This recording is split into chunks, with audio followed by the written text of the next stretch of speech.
Imunisasi ini sering keluar pada soal uji kompetensi perawat ataupun bidan dan juga pada seleksi kompetensi bidang calon pegawai negeri sipil kesehatan umum.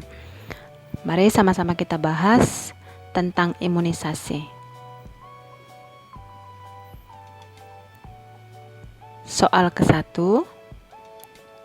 Seorang ibu membawa bayinya yang berumur 9 bulan ke puskesmas untuk diimunisasi. Dari hasil pemeriksaan yang dilakukan, bayi dalam kondisi sehat dengan berat badan dan tinggi badan normal. Ibu mengatakan bayi setiap bulan dibawa ke posyandu dan selalu mendapatkan imunisasi sesuai jadwal, dan saat ini datang ke puskesmas karena saat posyandu 5 hari yang lalu usia bayi masih belum genap 9 bulan. Imunisasi apakah yang diberikan kepada bayi tersebut? Nah, dari soal, bayi berumur 9 bulan, namun 5 hari yang lalu masih berumur 9 bulan kurang 5 hari. Nah, saat posyandu karena umur bayinya masih kurang dari 9 bulan, tenaga kesehatan menganjurkan si ibu datang ke puskesmas. Nah, saat ini ibu datang ke puskesmas dengan bayi berumur 9 bulan. Imunisasi apakah yang diberikan kepada bayi tersebut? A. BCG, B. Campak, C. DPT HB HIB lanjutan, D. Campak lanjutan, atau E. Polio. Ya, benar teman-teman. Yang diberikan yaitu campak pada usia 9 bulan.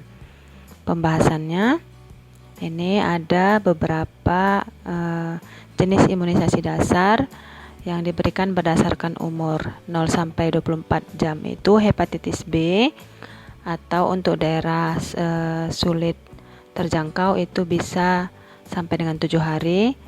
Kemudian 1 bulan itu BCG polio 1, 2 bulan DPT HB HIB dan polio 2, kemudian 3 bulan DPT HB HIB 2 polio 3, 4 bulan DPT HB HIB 3 polio 4 dan IPP, kemudian 9 bulan campak. Berarti jawabannya yaitu campak.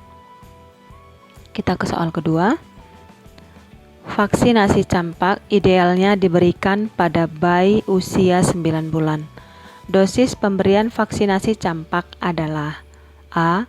0,05 mili, B. 0,5 mili, C. 0,01 mili, D. 0,1 mili, atau E. 0,005 mili. Ya, benar teman-teman, yaitu 0,5 mili. Dosis pemberian vaksinasi campak yaitu 0,5 mili. Ini dia pembahasannya. Vaksin campak disuntikan secara subkutan pada lengan kiri atas atau anterolateral paha pada usia 9 sampai 11 bulan dengan dosis 0,5 mili. Kita ke soal ketiga. Di bawah ini merupakan jenis penyakit yang dapat dicegah dengan imunisasi dasar lengkap, kecuali dengan imunisasi dasar lengkap. A. Hepatitis B, B. Poliomielitis, C. Tuberkulosis, D. Difteri, atau E. Meningitis. Nah, imunisasi ini ada imunisasi dasar, ada imunisasi lanjutan, ada imunisasi pilihan. Jadi, berdasarkan poin A sampai E ini, penyakit apa yang dapat dicegah dengan imunisasi dasar? Kecuali, ya, meningitis. Kalau meningitis ini, penyakit yang dapat dicegah ini pada imunisasi pilihan. Dia masuk ke dalam imunisasi pilihan. Misalkan, saya kasih contohnya untuk orang-orang yang akan melakukan umroh. Jadi diberikan vaksinasi untuk mencegah penyakit meningitis. Ini dia pembahasannya. Imunisasi dasar sebagaimana dimaksud pada ayat 1 ini dapat mencegah penyakit hepatitis B, poliomielitis, tuberkulosis, difteri, pertusis, tetanus, pneumonia, campak. Oke, Kita ke soal nomor 4. Ada 2 jenis vaksin berdasarkan sensitivitasnya terhadap suhu, yaitu vaksin yang sensitif terhadap beku dan vaksin yang sensitif terhadap panas. Jenis vaksin yang sensitif terhadap panas antara lain: A. Vaksin DT, TD, dan campak. B. Vaksin TD, hepatitis B dan campak. C. Vaksin DPT HB, HIV, dan polio. D. Vaksin hepatitis B, DPT HB, HIV, dan BCG. Atau E. Vaksin campak, polio, dan BCG. Iya benar teman-teman, yaitu jawabannya E. Vaksin campak, polio, dan BCG. Pembahasannya, penggolongan vaksin ada 2, yaitu yang sensitif terhadap beku dan sensitif terhadap panas. Dari soal yang ditanya yaitu vaksin yang sensitif terhadap panas, yaitu campak, polio, dan BCG. Nah, vaksin yang sensitif terhadap beku itu vaksin DT, TT, TD, hepatitis B, dan DPT HB, HIV. Berarti jawabannya ialah E. Campak, polio, dan BCG. Kita ke soal berikutnya. Seorang anak usia 4 tahun baru saja sembuh dari sakit campak. Maka anak tersebut telah mendapatkan sistem kekebalan: A. Kekebalan pasif alamiah, B. Kekebalan aktif alamiah, C. Kekebalan aktif buatan, D. Kekebalan dari cairan tubuh, atau E. Kekebalan pasif buatan. Ya, benar teman-teman. Jawabannya B. Kekebalan aktif alamiah. Penjelasannya, sistem kekebalan dibagi menjadi 2, yaitu kekebalan aktif dan kekebalan pasif. Untuk kekebalan aktif sendiri dibagi 2, yaitu aktif alamiah dan aktif buatan. Untuk yang kekebalan pasif dibagi 2, yaitu pasif alamiah dan pasif buatan. Untuk alamiah ini, aktif alamiah didapat ketika seseorang menderita suatu penyakit. Aktif buatan didapat dari pemberian vaksinasi. Sedangkan pasif alamiah yaitu kekebalan yang didapat dari ibu melalui plasenta saat masih berada dalam kandungan. Kekebalan yang diperoleh dengan pemberian ASI susu pertama atau kolostrum. Kemudian kekebalan pasif buatan ini adalah diperoleh dengan cara menyuntikkan antibodi yang diekstrak dari satu individu ke tubuh orang lain sebagai serum. Contohnya, pemberian serum antibisa ular kepada orang yang dipatuk ular berbisa. Berarti tadi dari soal yaitu kekebalan yang didapatkan ketika seseorang menderita suatu penyakit. Berarti jawabannya itu kekebalan aktif alamiah, yaitu B. Kekebalan aktif alamiah. Oke, soal selanjutnya. Seorang anak laki-laki yang saat ini sedang menjalani pendidikan di kelas 1 SD. Saat itu di sekolah ada pemberian imunisasi bulan November yang disebut BIAS atau bulan imunisasi anak sekolah. Anak laki-laki tersebut akan mendapatkan jenis imunisasi. Nah, anak ini ada di kelas 1 SD. Berarti jenis imunisasi apa yang didapatkan? A. DPT HB HIV, B. hepatitis B, C. campak, D. DT, atau E. TD. Ya, benar teman-teman, yaitu DT. Untuk siswa kelas 1 pada saat bulan imunisasi anak sekolah mendapatkan DT, sedangkan siswa kelas 2 dan 5 mendapatkan imunisasi TD. Ini pembaruan dari Permenkes tentang penyelenggaraan imunisasi. Kalau dulu di Permenkes yang lama, yang mendapatkan TD itu siswa kelas 2 dan 3, sedangkan di Permenkes barunya yaitu siswa kelas 2 dan 5. Berarti jawabannya D ya teman-teman untuk kelas 1 SD. Oke, kita ke soal selanjutnya. Seorang bayi perempuan ditolong oleh dukun 2 hari yang lalu dan saat ini dibawa oleh ibunya ke puskesmas. Ibu tersebut mengatakan bayi tidak mendapatkan imunisasi apapun saat lahir. Imunisasi apakah yang diberikan pada bayi tersebut?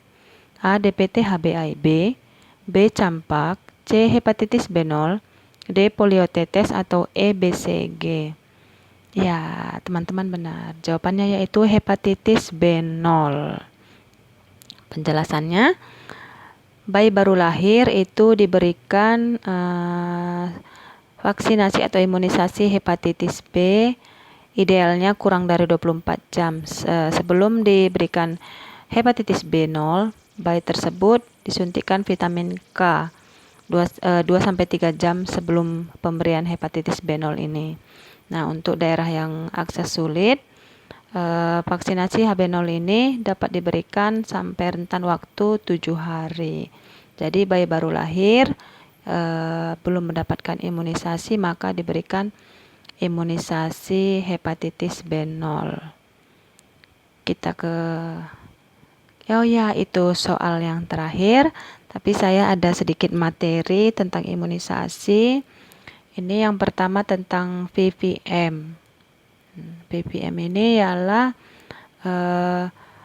vaksin vial monitor. Nah, untuk memonitor vaksin yang ada atau stok vaksin. Kalau untuk keterangan yang A ini, indikator VVM-nya di mana segi 4 lebih terang dari lingkaran. Berarti ini bagus.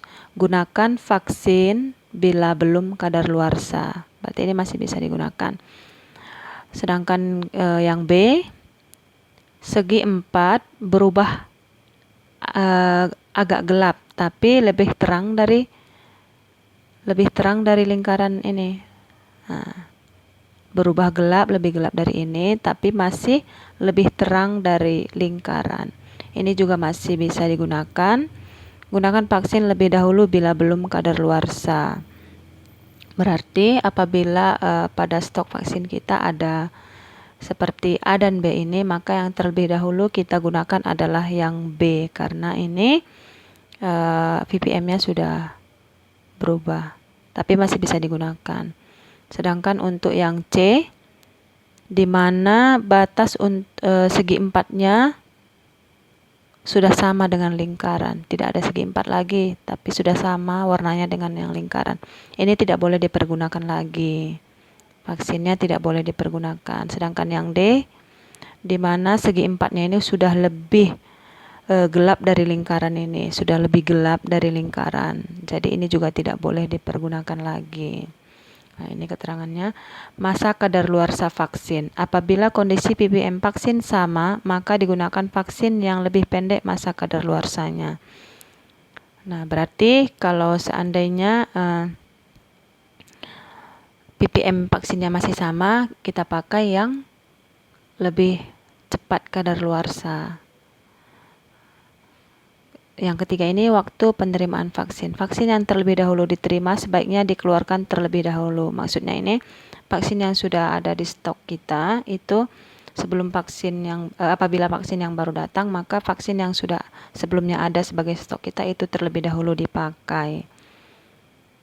Oke, kemudian materi yang selanjutnya ini dosis, cara pemberian dan tempat pemberian imunisasi. Jenis vaksin hepatitis B0, dosisnya 0,5 mili, cara pemberiannya intramuskular atau IM di paha. BCG ini dosis 0,05 mili, cara pemberian yaitu IC atau intrakutan pada lengan kanan atas. Kemudian polio ini 2 tetes, cara pemberian oral di mulut. Kemudian IPP ini dosisnya 0,5 mili, cara pemberiannya secara IM atau intramuskular pada paha kiri.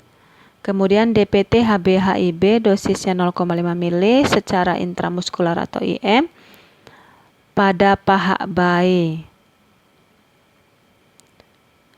Kemudian campak ini dosis 0,5 secara SC atau subkutan pada lengan kiri atas. Kemudian DT dosis 0,5 mili secara intramuskular atau IM lengan kiri atas. Kemudian TD 0,5 mili cara pemberian secara IM atau intramuskular pada lengan kiri atas. Oke. Pembahasan selanjutnya di mana semua vaksin disimpan pada suhu. Kalau ini di puskesmas ya. Di puskesmas semua vaksin disimpan pada suhu 2 derajat Celcius sampai 8 derajat Celcius pada vaksin refrigerator. Nah, ini di puskesmas, di mana semua vaksin itu disimpan pada suhu 2 derajat Celcius sampai dengan 8 derajat Celcius.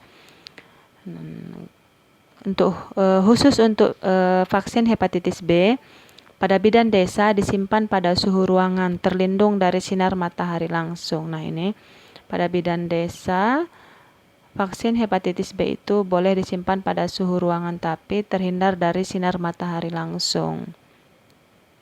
Penyimpanan pelarut vaksin pada suhu 2 derajat sampai dengan 8 derajat Celcius atau pada suhu ruang terhindar dari sinar matahari langsung, di mana sehari sebelum digunakan, pelarut disimpan pada suhu 2 derajat Celcius sampai dengan 8 derajat Celcius. Oke, sekian dulu pembahasan dan sedikit materi dari saya tentang imunisasi. Mudah-mudahan bisa bermanfaat. Teman-teman jangan lupa subscribe, like, komen, dan share video ini supaya lebih banyak lagi teman-teman yang bisa merasakan manfaat dari video ini. Terima kasih ya teman-teman sudah dukung channel aku. See you